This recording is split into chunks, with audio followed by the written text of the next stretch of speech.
This is the Energizing India podcast. Gaurav GUPTA, Chief Commercial Officer, MG Motor India. Welcome to the program. Thank you, Ravin. Gaurav, you need no introduction. You've been on our program before. We had you 2 years ago when we drove in the brand new then MG ZS EV from Gurgaon to New Delhi.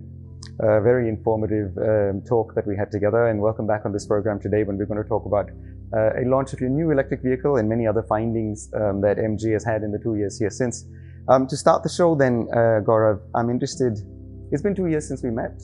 A lot has changed in the world. Perhaps a lot has changed for MG in India. What has happened in the last 24 months for you? Well, interesting, Ravin, you asked me the question. As a company, we've been able to bring in a lot of new products in the marketplace, both in terms of technology level has been heightened up with the MG Aster, which is the first car with AI inside. We also have been able to expand the footprint of the ZS EV. We have now, the ZS EV in India has clocked more than 10 crores kilometers. And I'm saying the definition of crores is easy for us in India to understand that. And by way of doing it, we've got more than 1.5 crores of CO2 saving as well. So it's a proven vehicle on the roads of India.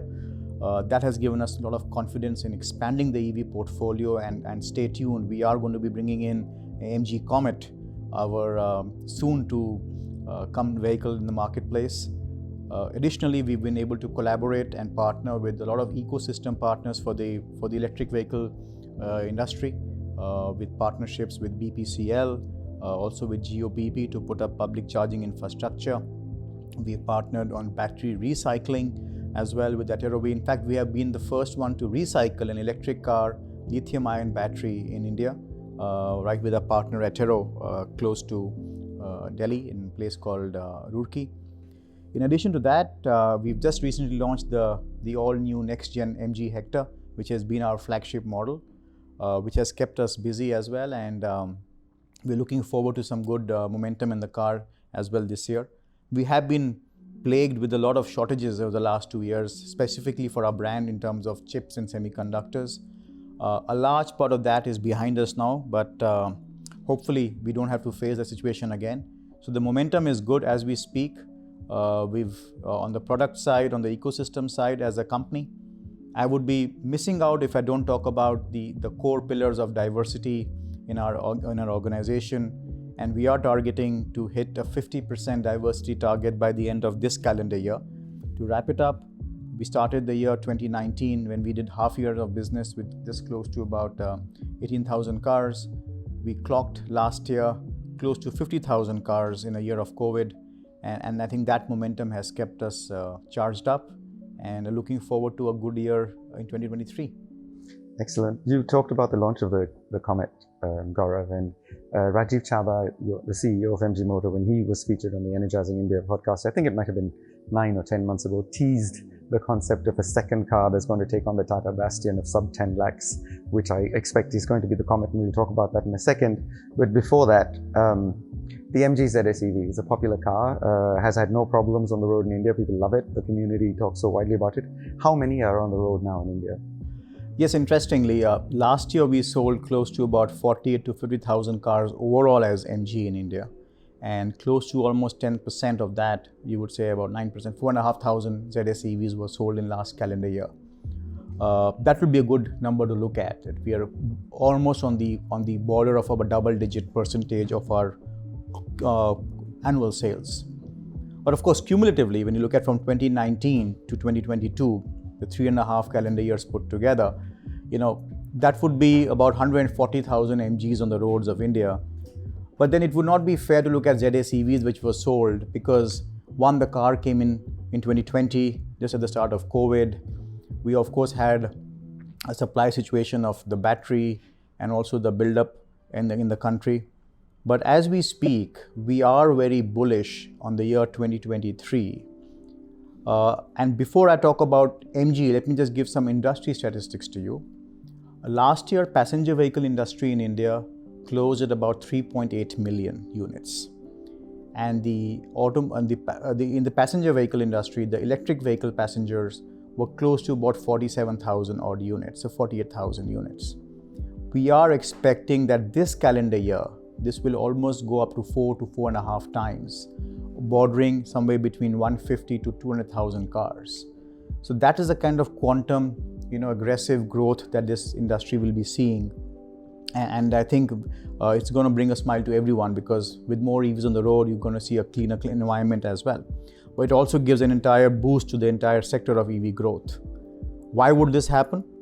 One, you expect more choices to the consumer, which so far has been limited. Second, we also, including ZSEV, we expect to have, being able to supply more in terms of batteries, and that will be very helpful. So at MG, we are looking that we closed last year close to, let's say, 9 to 10% of our sales was EV. 23 calendar year, with the ZSEV and our new MG Comet, we would expect that we should be close to 20 to 25% of our sales would be electric vehicles. That's the kind of number I would like to share with you, Ravin. So I'm going to extrapolate from the numbers that you talked about, Gaurav. You said about 4,500 MG ZSEVs a year. You've been operating for 2 years, so that takes us to somewhere just under 10,000 MG ZSEVs on the road. You're selling about 40 to 50,000 cars a year in total. This year, I expect you'll grow maybe 60, 80,000.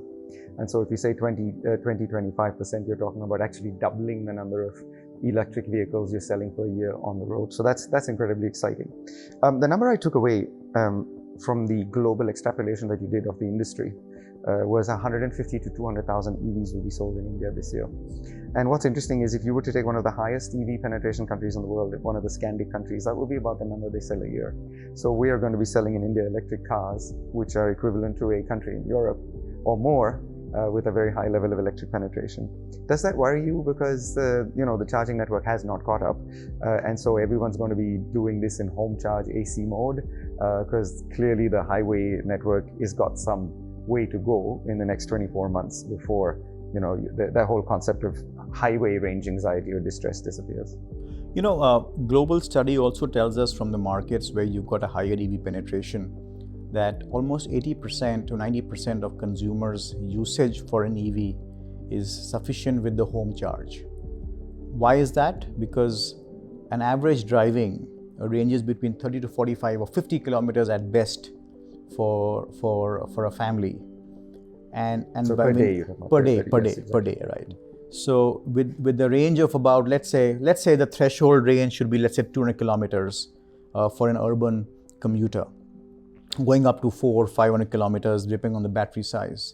You typically are pretty well settled for a 2 to 3 day kind of a range in your vehicle, in your battery. With one slow charge at home, yes. Exactly. So your home AC fast charger or a normal 16 ampere socket is pretty good, because you're not going to be always juicing out the battery completely, and you're not going to be driving 200 kilometers every day. So this whole awareness, or with the increased acceptance, where the speaking of the current customers will really help people understand this. So that's the way we see this, that with the home charging infrastructure, with the power sockets available, consumers would be able to enjoy the electric vehicle as they go along. In terms of the highways you talked about, and an interesting fact I want to share with you is that we are partnering with, and we have partnered with BPCL and GOBP as well, to put up DC fast chargers on state highways or across the roads of the country. In fact, just about 2 weeks ago, we inaugurated 12 DC chargers with BPCL on the Delhi-Jalandhar highway. We saw that you did it live online. Yes, we actually did all 12 chargers together on the same day, and it was interesting that to give a perspective that you can drive today from Delhi to Jalandhar, and it's almost close to 377 kilometers, so you can save 400 kilometers, 12 chargers on the way, both onwards and return.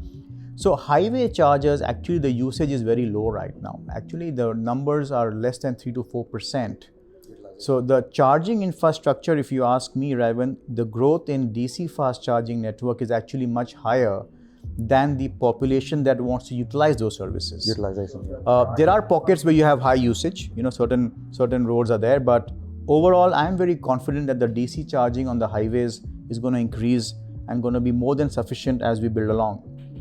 So coming back to your question, I would say that this whole range, about this whole knowledge and awareness about home charging, being able to support you for your daily requirements. The DC charging on the highway structure to be able to provide you that quick top up when you're going on a commute from A to B on an intercity drive. All this will only add more to the acceptance of EVs in the marketplace.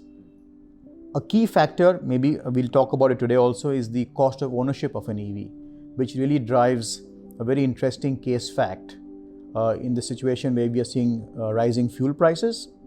And at the same time, we're looking at how an electric vehicle, which is automatic in transmission, adds to convenience of driving. So both within the city, an urban commute solution, and obviously overall, a pocket-friendly situation. So let's talk about this whole situation with urban commutes and the total cost of ownership. I suspect that as a lead up to the launch of the Comet, you've done a lot of research, and you shared a couple of days ago a report that you had done with Nielsen that looked at the Urban Happiness Index. And I want to just tease out why you did that, what you found, and how did that lead to the conclusions for the vehicle that you are now going to launch in the electric mobility sector. Interesting you asked me, Ravin. See, we were looking at understanding the consumer need, and there are always, what a consumer needs are a function of what they undergo in their daily lives, and what is their aspiration or desire to be from where they are, where they want to be. And we did this Urban Mobility Happy Index study with the help of Times Group and Nielsen to understand what do commuters face today when they are in their passenger vehicles across, I think, 8 cities, which included the NCR region, which itself is a collection of a couple of cities and towns themselves, about 5,000 respondents put together, to really get to the fact that what is it that really impacts the urban mobility, whether it's preference or desire. And it has thrown up some very interesting numbers, Ravin. In fact, for example, one key factor which has come out is that 70 to 71% of people actually either travel alone in a car or at best with one co-passenger. So we've got 2 people at best being in a car at more than 70% of the time. So just imagine the kind of usage of space, etc., that we've got just for 2 persons. There's more numbers to be shared with you as we go along. So in that, when I read that report, a couple of things I took away, which I was scratching my head on. They had this happiness index measured on positive side and negative side, and there were only 3 cities on the positive side in India, and Calcutta and Pune were on the positive side, and all the big ones, Bangalore, Ahmedabad, Delhi, were on the negative side. And I suspect a lot of that has to do with traffic and the air quality index. And the other point I took away was almost 70% of India does between 30 to 50 kilometers a day in a car, and no more than that. And what I wanted to put to you, Gaurav, because as one of the trend-setting companies in the vehicle manufacturing sector in India, you're probably looking at this. When you bought an ICE vehicle, you bought it for your 100% use, right? You decided whether you wanted an SUV or a sedan based on how many people I have, how much shopping do I need to do, my weekends away, when do I want to go to Simla or Dehradun, and everything came into the purchasing success factor, so to speak. Yet when you buy an EV, in fact, you need to buy only for your 60% use case, because almost 95% of the use is that, isn't it? It's go to work, come back, and maybe go to shopping and come back, right? And 40% use case, which is go away to Simla, go to Dehradun, go to Leh, can be covered by other substitutes, such as renting a vehicle from Avis or cars on rent or whoever else is available. And the reality is in India, that ecosystem does not exist. And therefore, people are forced, even when they're buying an EV, to make an ICE kind of decision. Is that something that you're looking at, your marketing team is grappling with, and you're going to address through all the other good work that you've done in ecosystem development? This is probably one of the areas that will need your minute focus over the next coming years. As the infrastructure of charging increases and grows rapidly, and the battery capacity of the cars also gives you a higher range. For example, the ZS EV now gives you a 461 kilometer on a single full charge. You would find that people actually can use this vehicle from an everyday perspective to the long distances also, because you will be to cover in fact, I would say 100% as well. But having said so, the interesting point should also be to make the question is, do you want to buy a car for that 10% of the time, that you will be going for long distances, for example, or you will rather be, more sorted in your choices and use a vehicle which really supports you for 70 to 80% of your requirements on a daily purpose, and keep that for the exclusiveness that you want to go out.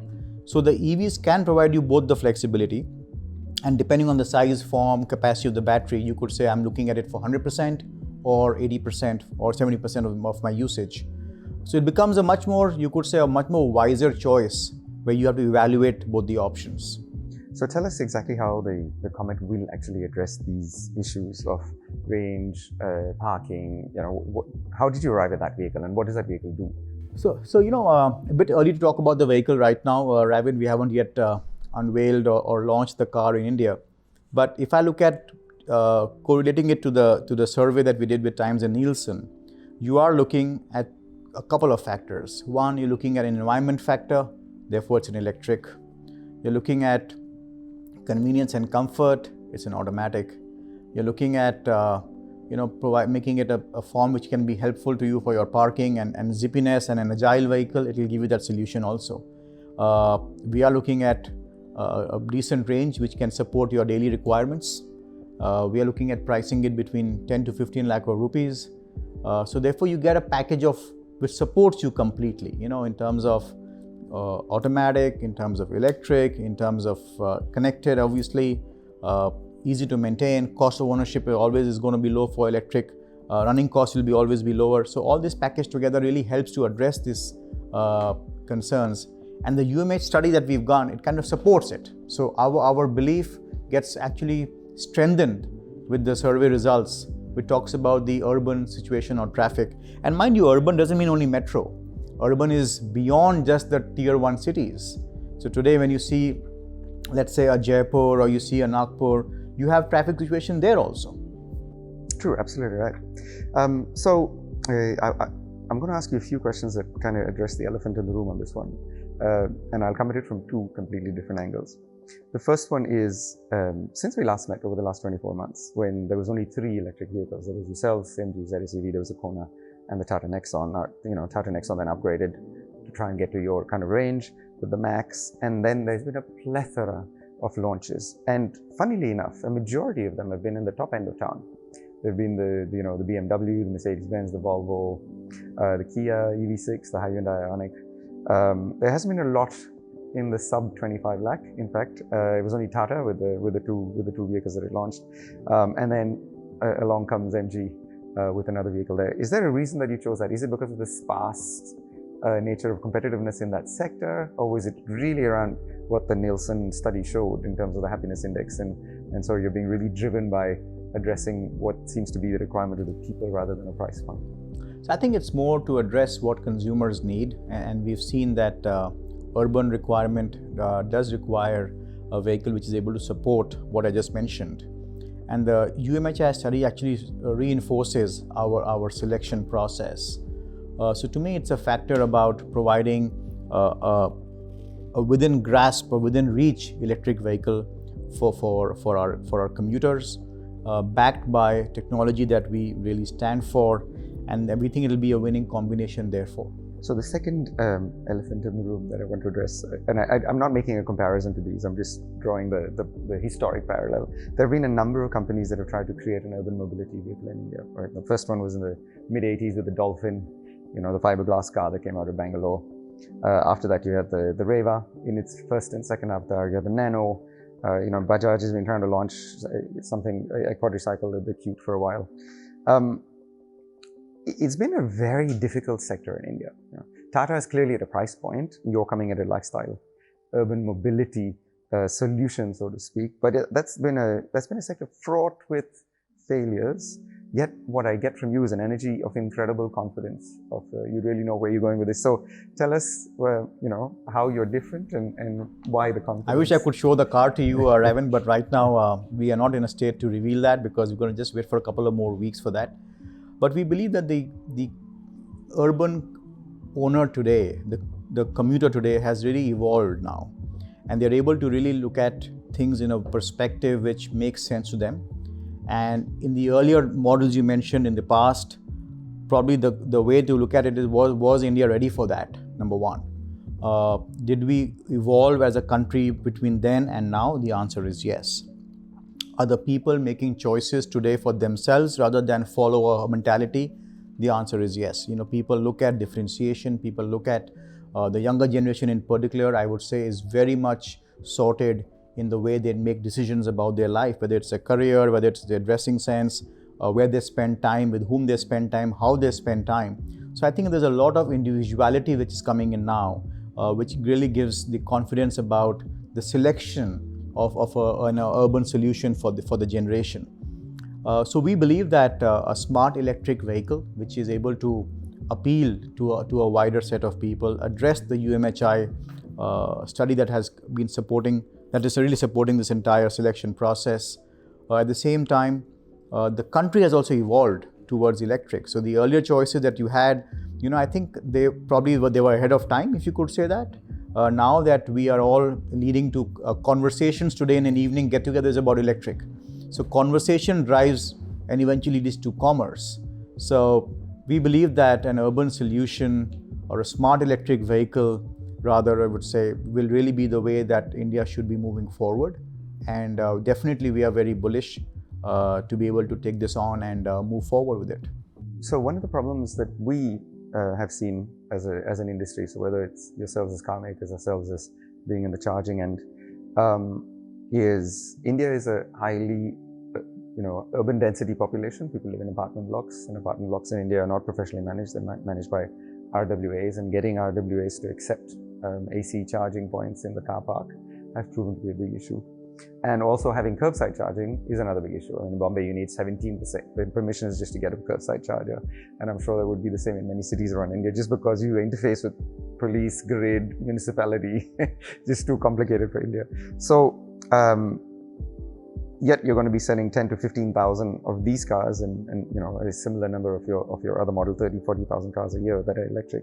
How do you see that dichotomy now, and the inability in high density complexes to charge and no curbside charging being available, and yet that's being the glaring need for the electric vehicle?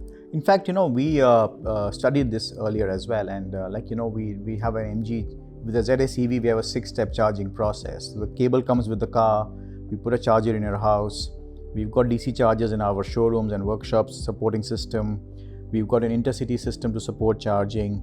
We also have a charge on the go, so there's a mobile van which can charge you in case you are juiced out while you're driving. But we also have taken up a very interesting project which is called MG Charge, where we are putting up 1,000 AC fast chargers in about 1,000 days. And this actually is about, like you talked about, condominiums and apartment complexes, where our teams work with the RWAs and association leaders, and actually they've been able to install in just about 5 to 6 months more than 200 chargers in residential complexes. So it's about how you pitch the idea about taking the step towards electric in a condominium. For example, right here in Gurgaon, when you see there are a couple of societies where they have really raised their hand and they want the chargers to be installed. They've done that. Lucknow, Jaipur, Pune, across the country, in fact, they've been putting up chargers now in various condominiums. So I think it's a phase of moving forward. The associations do worry about, should we give individual chargers to everybody, or should we put up a row of chargers where commuters can come and charge, their residents can come and charge their cars. It depends about availability of space and also the load in the condominium. But more importantly, the load factor is more a fear, because these chargers now come with a smart load balancer at the back end. The grid balancer is there. So you will be able to see more of these coming in. The fact is that it takes one to start with, a second to follow, and that's when the journey starts forward. Excellent. You talked also about partnering with BPCL and Geo for the fast charging network across North India at the moment.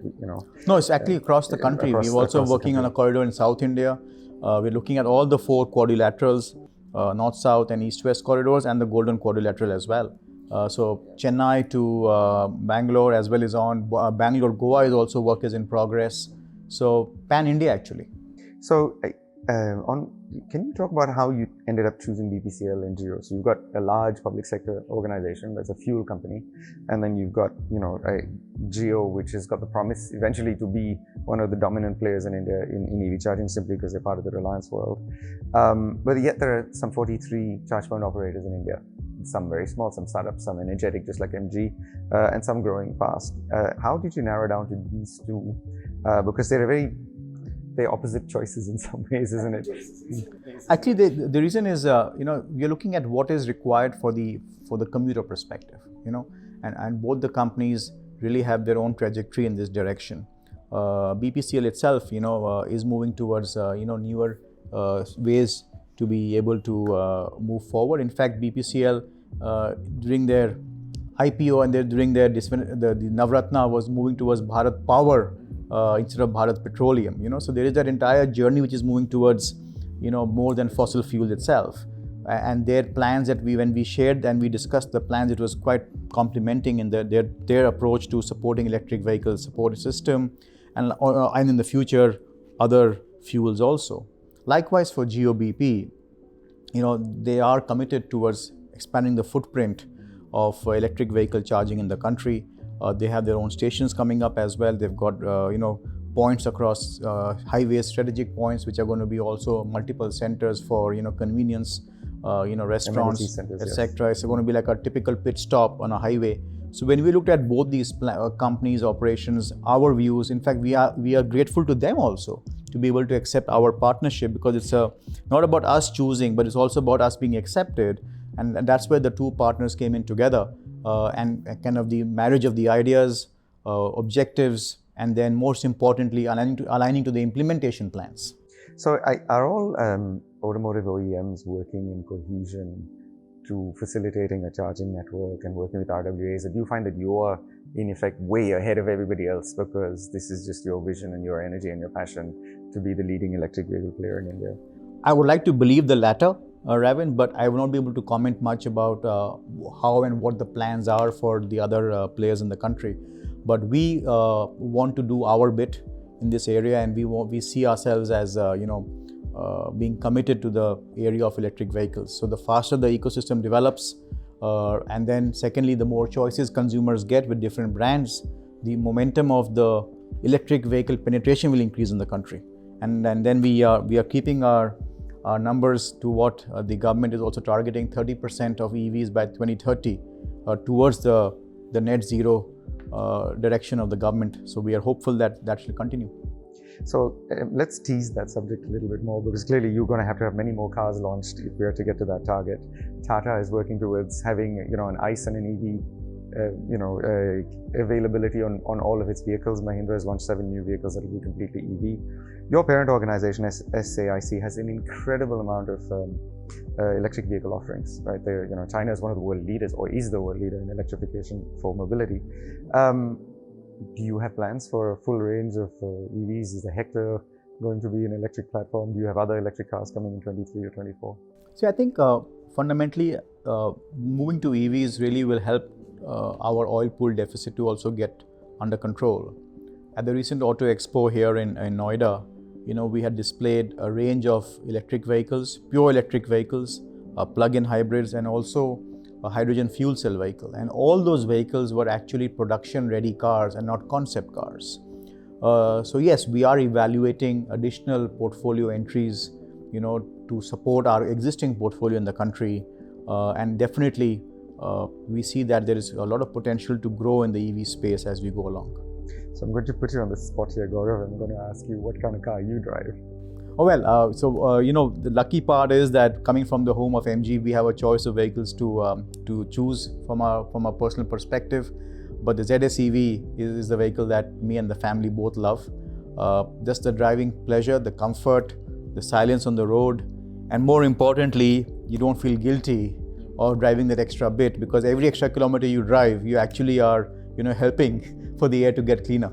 So on that, from all of the data points that we have at Energizing India, it is our firm belief that people buying their cars in 22 and 23 who are making decisions for an ICE, this will be the last cycle when ICE is a natural choice for them. And when these cars come up for renewal in 2, 3, 4 years' times, they will be completely agnostic EV versus ICE. And in fact, there might be a natural bent based on exactly all that you've just said to buy an EV. You're right. I think, today already consumers in certain segments, though, not in all segments, I think the penetration will vary by each segment by segment, but definitely in certain segments where you have offerings available for EV, consumers do look at an EV to consider. They may or may not eventually take it up, but definitely it is increasingly coming in the state in the frame of reference for sure. So one thing that the Nielsen Happiness Report, Index report didn't cover was the fact that in India, for the longest time, as in Germany, as in many parts of Northern Europe, the car is actually a status symbol as well. And you make a number of cars that are a status symbol in your basket of offerings already in India. And if you look at all the EVs that have been launched in India as well, from the top end of town, from the BMW to the EQS, in fact, Mercedes' first EV is an EQS made in India rather than the EQC. It shows that they clearly believe that the status symbol is going to be a strong driver, and so therefore launch at that end of town. So juxtapose that to the Comet, status symbol versus pure convenience of driving, cost of ownership and parking. How do you think that will play out? I think EVs, depending on the company, what their portfolio is, at what price point you're playing, you have your own stance towards an EV. For us, it's not just about status. I think it's also about, MG is definitely a brand that stands for auto tech. We follow the case approach of connected, autonomous, shared and electric. We do see that status is not purely by price point. We do see a trend where your stance as an individual or as a family is about the choices you make. So it's, again, I'm reinforcing that it's not about, where you talk about higher price points or very high aspirational levels is what is status. I think increasingly what is happening is that a choice is what you make, is what is status, and what defines you, what your stance is. So to me, more than status, it's about your stance. I think that is what has led us to choose the MG Comet. Gaurav, I'm interested in your breakup of sales between Tier 1 and Tier 2 cities. You touched on Tier 1, and we clearly have this big separation now between Tier 1 and Tier 2 cities. You need to only look outside your window and to look at, Delhi is no longer what Delhi used to be. It's an international city with immense infrastructure. How much of MG Motor India sales are Tier 1 versus Tier 2?